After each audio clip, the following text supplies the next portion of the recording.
now at tight end. As you mentioned, Noah Fant, well, wow, he probably would have been great in this offense, George. But look, you have to give the get, and they gave him up in that deal for Seattle. But Albert O, who no one even knew his name, I still can't even pronounce his last name, didn't play in the first half of last year, honestly. But then Fant, as he has, got hurt, and he came in, played in a few games, got 300 receiving yards, and also scored 2 touchdowns. But even with him being the starting tight end in Denver, and I guess when you look at historically speaking with tight ends in Seattle, I mean, Russell Wilson was not, targeting tight ends all that much. And maybe that's why Albert O essentially is not being trusted as a tight end 1 in fantasy football. And he's basically borderline tight end 2. Now, this is the kind of player, George, where we've seen the community in fantasy football either be in love with or be completely out on. Is there middle ground here, or do you see it the same way?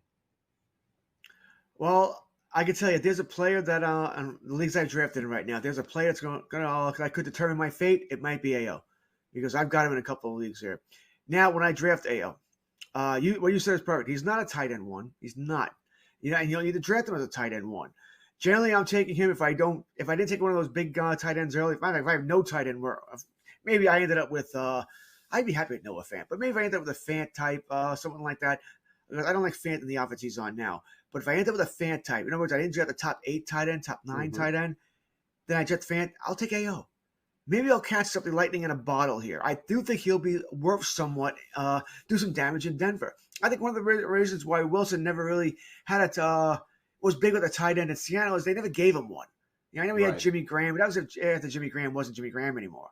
Right, so I think now that he has one, I think he will use AO in Denver. I think this guy's going to be a sneaky pick here. Once again, I'm not saying he's going to be anywhere near a top 5, top 6. But I think at the end of the year, he could be a top 10, top 12 tight end. Well, he'll finish as a tight end 1, and I got him for free. Right, that's the most important thing. I got him for free.